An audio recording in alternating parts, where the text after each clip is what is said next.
नमस्कार साथियों, स्वागत है आप सभी का आपकी अपनी क्लासरूम में। दोस्तों, दुनिया की पॉलिटिक्स और इंटरनेशनल ट्रेड कभी भी सीधी सादी कहानी नहीं होती। ये हमेशा पावर गेम्स, डील्स और दबाव की जंग होती है। और इस वक्त सबसे बड़ा सवाल खड़ा हो चुका है, अमेरिका और भारत की दोस्ती क्या अब दबाव के नीचे टूट जाएगी? मैंने देखा है कि 90% लोग मेरे चैनल को सब्सक्राइब नहीं कर रहे हैं। आप लोगों से अनुरोध है कि आपका एक लाइक, एक कमेंट और एक सब्सक्राइब मुझे मेरे काम में मोटिवेशन देता है। यह मेरा नया चैनल है तो कृपया इसे सब्सक्राइब करें। चलिए पूरी कहानी आपको स्टेप बाय स्टेप बताते हैं। चलिए शुरुआत करते हैं उस बड़ी खबर से जिसने सबको हिला दिया है। अमेरिका के पूर्व राष्ट्रपति डोनाल्ड ट्रंप और उनकी टीम ने भारत पर सेकेंडरी टैरिफ्स लगाए। वजह, भारत रूस से तेल खरीद रहा है और वो तेल सीधे सीधे रूस की वॉर मशीन को फंड करता है। अमेरिका का दावा है कि अगर भारत रूस से कच्चा तेल खरीदना बंद कर दे तो रूस की कमर टूट जाएगी और यूक्रेन वॉर जल्दी खत्म हो जाएगा। लेकिन कहानी इतनी आसान नहीं है।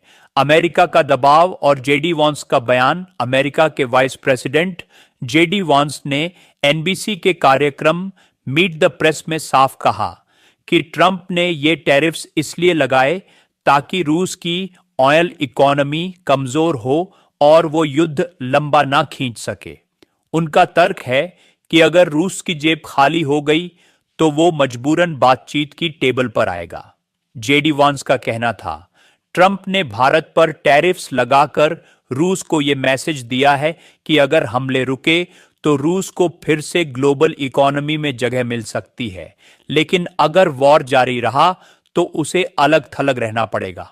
अब सवाल यह है, क्या भारत अमेरिका के इस प्रेशर में आएगा?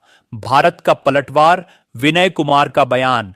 भारत के एनवॉय विनय कुमार ने ट्रंप की इस टैरिफ पॉलिसी को अनजस्टिफाइड और अनफेयर बताया। उन्होंने कहा, India will buy oil from wherever it gets the best deal. मतलब साफ है, भारत किसी के दबाव में झुकने वाला नहीं है। भारत का कहना है कि अगर हमें सस्ता तेल रूस से मिलता है तो हम वहीं से खरीदेंगे। आखिरकार हमारी जनता को सस्ता पेट्रोल और डीजल चाहिए, अमेरिका की पॉलिटिक्स नहीं। और यहां पर दिलचस्प बात यह है कि अमेरिका भारत को टारगेट कर रहा है, लेकिन चीन, जो कि रूस का सबसे बड़ा तेल खरीदार है, उस पर कोई टैरिफ नहीं लगाया गया। यूरोप भी रूस से गैस और एनर्जी खरीद रहा है, वहां भी अमेरिका चुप है। तो फिर सवाल उठता है, क्या अमेरिका का असली निशाना सिर्फ भारत है? जयशंकर ने भी अमेरिका के इस डबल स्टैंडर्ड पर करारा जवाब दिया।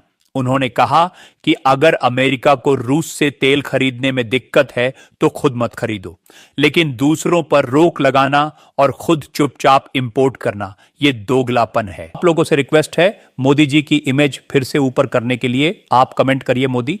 आशा करते हैं 1000 कमेंट और 2000 लाइक्स का। दिखा दीजिए जनता की ताकत को। जयशंकर का सीधा सवाल, चीन पर टैरिफ क्यों नहीं? यूरोप पर पाबंदी क्यों नहीं? सिर्फ भारत को ही क्यों टारगेट किया जा रहा है? जॉन कैरी का हमला। अब कहानी और रोचक हो जाती है। बराक ओबामा के दौर के विदेश मंत्री जॉन कैरी ने ट्रंप की नीतियों को पूरी तरह फेल बताया। उन्होंने कहा कि ट्रंप का प्रेशर डालो, ऑर्डर करो, धौंस जमाओ वाला रवैया भारत जैसे बड़े लोकतांत्रिक देश पर काम नहीं करने वाला। जॉन कैरी ने साफ कहा कि महान देश दूसरों को दबाकर महान नहीं बनते, बल्कि आपसी रिस्पेक्ट और कोऑपरेशन से रिश्ते मजबूत होते हैं। यानी अमेरिका के अंदर भी इस मुद्दे पर बड़ी बहस छिड़ी हुई है। निक्की हेली का अलग रुख। ट्रंप की पार्टी रिपब्लिकन की नेता निक्की हेली ने उल्टा भारत को सलाह दी।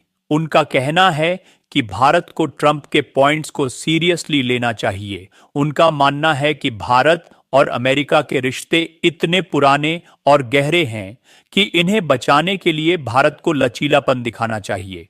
यानी अमेरिका के अंदर ही डेमोक्रेट्स और रिपब्लिकन्स इस मुद्दे पर बंट चुके हैं। अमेरिका का डबल गेम और भारत की मजबूती अगर गहराई से देखें तो अमेरिका की स्ट्रैटेजी साफ है। वो भारत पर दबाव बनाकर दो फायदे चाहता है, रूस को कमजोर करना, भारत को मजबूर करना कि वो अमेरिका और यूरोप से डिफेंस और एनर्जी डील्स करे, लेकिन भारत आज 90 वाला भारत नहीं है। ये दुनिया की चौथी सबसे बड़ी अर्थव्यवस्था है। भारत के पास चीन और रूस जैसे स्ट्रॉन्ग अल्टरनेटिव्स हैं। इंडिया, रूस, चाइना, नई तिकड़ी का उदय।